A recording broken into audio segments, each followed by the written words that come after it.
Selain menyerahkan tersangka Don Rito ke Kejaksaan Agung, Polda Metro Jaya juga menyerahkan barang bukti berupa uang 6 miliar rupiah, emas 23 karat sebanyak 74 kg, 6 juta dolar Amerika Serikat, dan 16.000 dolar Singapura. Barang bukti dikumpulkan dari beberapa lokasi penggeledahan kasus korupsi dan TPPU yang melibatkan ex-Jampitsus.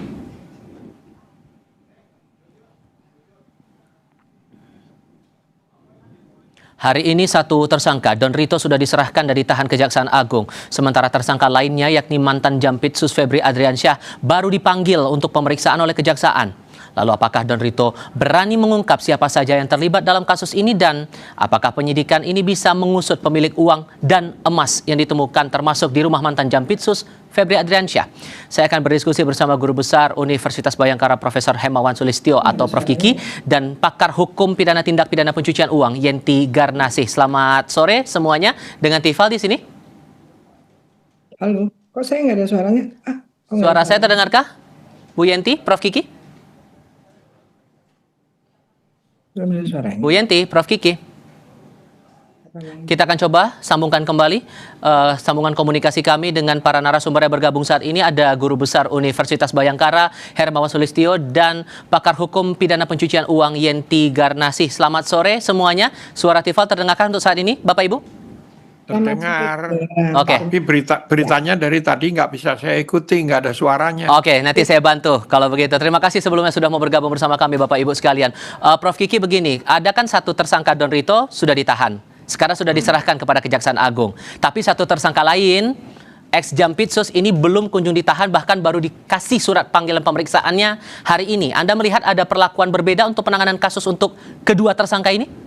Iya, jelas berbeda. Mestinya kan dipanggil semuanya. Kalau nggak dipanggil ya nggak dipanggil semuanya. Lalu pertimbangannya apa kalau nggak dipanggil? Kalau dipanggil ya harus semua gitu kan. Kalau alasannya tadi dari jaksa bilangnya itu ada pertimbangan dari penyidik. Anda menangkap ada pertimbangan yang jelas nggak kalau kemudian Febri belum kunjung ditahan? Nggak, begini, kalau soal teknis, pertimbangan teknis, biasanya ada dua cara. Kalau ditahan dulu dia mau ngomong banyak tentang jaringannya, atau sebaliknya nanti dia diam, jaringannya nggak kebuka, atau kalau dibiarin belum ditahan kan dia kontak teman-temannya, kontak minta tolong ke sini, minta tolong ke sana, jadi jaringannya kebuka seperti itu. Nah, saya tidak tahu pertimbangan penyidik yang mana nih, yang pertama atau yang kedua gitu. Oke. Kalau menurut Anda, Bu Yenti, apakah ini akan berpengaruh juga pengusutan kasus, lebih-lebih soal pencucian uang di sini? Oh ya, sangat ya. Tadi Prof. Kiki sudah menyampaikan ini ada tidak equality before the law ya. Ini maksudnya apa? Ada perbedaan perlakuan. Karena gini, kita kan tidak boleh memperlakukan peraturan itu dengan melihat status sosial, jabatan, ekonomi, dan justru malah tidak melindungi kepentingan rakyat ya. Ini menurut saya ya, Pak Kiki, menurut saya ini negara sedang menunjukkan dengan vulgarnya sikap semena-mena dan sok kuasa. Karena masyarakat sudah resah, ini apa-apaan, ada perbedaan sedang melindungi siapa. Dan mungkin Prof. Kiki ya, kita sama-sama. Ini bukan persetujuan antar lembaga, ini sebetulnya negara sedang memerangi koruptor, sedang memberantas korupsi, bukan melindungi, apalagi soliditas antar lembaga-lembaga. Ini sudah melenceng dari tujuan berhukum kita. Ini jadi di sesuatu yang tidak baik. Peraturan kan ada, peraturan tadi Prof. Kiki sudah menyebutkan pertimbangannya apa, pertimbangan nggak ditahan dan ditahan itu kan ada. Dikhawatirkan itu tadi menyampaikan teman-temannya menghilangkan bukti, sama yang dikhawatirkan terhadap DR, malah mungkin lebih berat ini ya.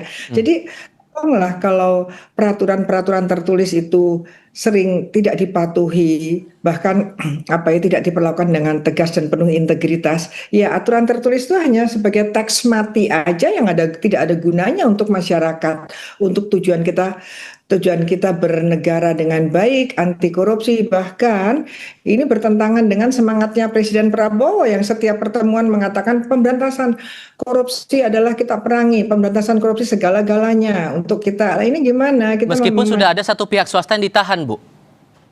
Iya tadi kan ya ada ditahan ada enggak makanya tuh pilah-pilah kan Pak Kiki tadi mengatakan ini pilah-pilah apa dan yang paling penting kalau negara ini mau jujur gitu ya justru yang punya jabatan yang punya relasi banyak ini yang harusnya duluan apakah bisa menjawab bahwa pihak swasta dan DR dan sebagainya itu yang sudah ditahan atau sudah sudah ada tindakan-tindakan upaya paksa yang lebih dibandingkan dengan yang belum ini, apakah memang yang belum ini sangat tidak Baik. mengkhawatirkan? Nah itu penting. Mungkin Prof Kiki yang jawab itu Nah, nanti. oke. Termasuk juga gini Prof Kiki yang juga saya cermati pernyataan Kapus Penkum yang bilang bahwa Febri tidak ditahan karena dia kooperatif. Sejauh mana Anda mencermati pernyataan itu? Tapi jawabnya nanti ya. Kita jeda dulu.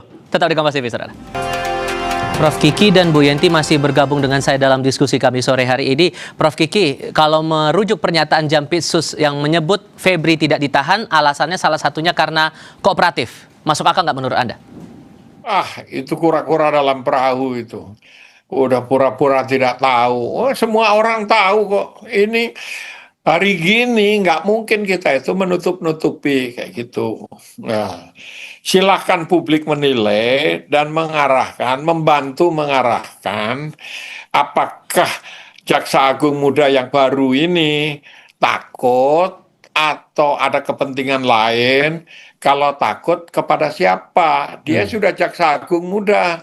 Nah, kalau takut ya satu-satunya kemungkinan terhadap saudara tua lah gitu. Bagaimana saudara tua menggerebek Polda Metro, bagaimana saudara tua menterinya langsung sendiri turun tangan kayak gitu. Padahal fungsi mereka kan fungsi pertahanan. Ini publik semua tahu. Jadi bohong kalau dibilang wah ini untuk itu. Alasan yang dibuat-buat itu kalau ketahuan bohong ditutupi dengan kebohongan yang lain. Jadi orang itu bisa berbohong selama-lamanya kepada satu orang. Bisa berbohong pada semua orang pada satu event atau satu poin atau satu masalah. Tapi tidak bisa berbohong pada semua orang selamanya gitu. Nah, ini yang terjadi sekarang. Dan ini pasti akan menghambat proses hukum yang sudah diserahkan ke Kejaksaan Agung ini. Nah, iyalah, kalau saya dibuka aja lah biar tahu, biar ini sebetulnya momen bagus untuk kejaksaan ya. Momen bagus untuk bersih-bersih mumpung didukung publik kalau itu dilakukan gitu. Sama seperti polisi memanfaatkan ini untuk membangun citra dengan membersihkan diri. Tapi polisi juga setengah takut itu, baru ditangkap belum diapa-apain udah diserahin ke jaksa. Lah, jaksa tidak mungkin jeruk makan jeruk gitu. Bayangkan Jaksa Agung Muda yang baru ini mewarisi sebuah institusi dengan personil-personilnya dari yang lama. Nah, yang lama itu komandannya Febri.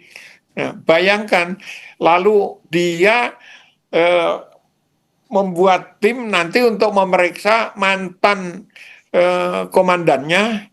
Kalaupun sudah tidak mantan, jangan-jangan masih jadi anak buahnya gitu, masih bisa disuruh-suruh gitu loh. Nah, Prof Yenti, kalau kata Prof Kiki ini jeruk makan jeruk, maka kemudian perlu nggak pihak lain untuk mengusut kasus ini terutama dari aspek pencucian uangnya? Karena terakhir kali saya dengar pernyataan dari Pak Yusuf, mantan Kepala PPATK perlu dilibatkan di situ. Anda setuju nggak? Sangat ya, dari sejak awal juga PPATK sudah terlibat harusnya. Meskipun misalnya waktu itu korupsi ini kan disampaikan ada TPPU-nya, itu berarti sudah melibatkan PPATK juga. Tapi dari segi hukum ya, betul-betul hukum kejahatan yang murni saya ini kan, ini adalah diserahkan kepada Kejaksaan Agung itu juga sudah, polisi itu kenapa ya takut, nggak mampu atau apa gitu ya, dan Kejaksaan Agung kok mengambil alih itu apa ya teorinya, dasar hukumnya apa? Begini, pengambil alihan maupun pengambil alihan atau pelimpahan itu adanya di Undang-Undang KPK. Katanya ada beberapa kriterianya kan terpenuhi, yaitu tantangan psikologisnya ada. Kalau bagaimana KPK itu harus juga aktif, jangan diam-diam aja seperti ini gitu ya. Apalagi sekarang KPK di bawah presidennya dong bilang KPK bahwa ini bahaya. Tantangan sudah ada sejak awal, yaitu tantangan masalah kepercayaan masyarakat yang hilang, kemudian bakal ada iwuh pekewuh, ada ancaman barang bukti hilang, barang bukti tidak sesuai. Kan kemarin sudah mendatangkan katanya FBI, katanya mendatangkan apakah ini emas ini murni apa tidak. Jadi gini ya, betul Prof Kiki ya, Pak Kiki, Mas Kiki, ini kok aneh ya. Jadi logika masyarakat itu benar-benar dilecehkan oleh negara. Dilecehkan bahwa kita itu punya penalaran yang sehat, itu dianggap tidak punya, sehingga kita itu seperti dibebodoh gitu ya, dianggap bodoh. Padahal menurut saya ini justru penegak hukum atau lembaga negara atau para penguasa ini kan tidak mungkin tidak pinter, tapi mereka rela mengorbankan harga diri dan reputasinya sehingga nampak seolah-olah ya itu tadi sok tidak memperhatikan perasaan masyarakat dan kekhawatiran, dan ini harus PPATK sejak awal dan dengan KPK. Sehingga kalau gitu, sorry saya potong Bu, kalau kemudian kondisinya sekarang Don Rito yang baru ditahan dan dilimpahkan diserahkan kemudian ke Kejaksaan Agung untuk melakukan penyidikan ulang itu tadi, ini malah akan memperjelas atau malah kebalikannya pengusutan kasus ini? Ya, satu ini nggak strategis karena tadi mundur kan, tadinya sudah maju malah akan diteliti lagi, itu kan sudah nggak jelas itu bicara seperti itu. Dan Mas Tito ya melimpahkan, menyerahkan itu hanya terminologi, ya kan? Semuanya itu ya bentuk penyerahan. Apakah melimpahkan ke lembaga lain, apakah itu dari misalnya penyidikan sudah P19, P21 apalah itu ya, dan itu ada kriterianya kalau satu lembaga. Tapi yang namanya melimpahkan, menyerahkan menurut Undang-Undang KPK itu adalah itu haknya KPK, kewajibannya KPK. KPK mengambil alih dari kejaksaan, dari kepolisian, atau dalam hal KPK ada permasalahan di KPK misalnya melibatkan komisionernya, KPK itu melimpahkan ke bawah ke kejaksaan atau kepolisian. Itu juga penting gitu ya, karena melimpahkan maka dia muncullah istilah supervisi lah. Ini kan aneh, menyerahkan atau melimpahkannya juga dasar hukumnya nggak jelas, kemudian tiba-tiba ada supervisi. Jadi apa ya, saya nggak tahu ya. Kami yang dari kampus itu yang belajar ini, saya sudah di Stranas, Strategi Nasional Pemberantasan Korupsi tahun 2004, dan kita punya blueprint untuk 20 tahun yaitu sampai 2025. Jadi kita tuh bingung sebetulnya siapa ya ini yang memahami betul, atau mereka itu sengaja membodohin kita. Sehingga nanti ini bahayanya adalah pertaruhannya adalah ketidakpercayaan pada titik tertentu masyarakat kritis dan dia tidak mau patuh pada peraturan. Anda sepakat soal itu Prof Kiki bahwa ini mengganggu nalar publik yang seperti disampaikan Bu Yenti? Iya, semua orang akan setuju itu. Kalau saya lihat, saya tuh sebetulnya pengen membayangkan jangan Don Rito yang ditangkap itu Don Corleone. Kalau Don Corleone-nya ditangkap, tolong jelasin nih maksudnya gimana tuh? Don Corleone itu maksudnya siapa tuh? Kura-kura dalam perahu ini. Ya jelasin dulu dong, kan yang ngomong Anda, Prof. Ya Don Corleone kan nama samaran. Saya nggak tahu aslinya siapa gitu. Tapi dia ada di mana-mana, yang publik hanya bisa menduga-duga, ya. Kenapa tidak pada fungsinya dia ada di situ, kayak gitu. Itu Don Corleone. Nah, sehingga dengan ditahannya Don Rito ini, kalau menurut Anda, karena udah diserahkan nih kasusnya ke Kejaksaan Agung, dia bakal berani buka nggak? Terang nggak nih kasus menurut Anda? Saya nggak percaya. Orang caranya aja udah diumpetin dulu, baru ditangkap, masih ada gajah yang lebih gede, kan nggak mungkin kucing itu makan gajah, kegedean, nggak akan bisa dia makan gajah. Orang jam tangannya aja belum diproses, Jampitsus ya. Jam tangan. Kenapa tiba-tiba jadi jam tangan? Oke, terima kasih banyak Prof Kiki, Bu Yenti sudah berbagi perspektif bersama kami. Selamat sore semuanya.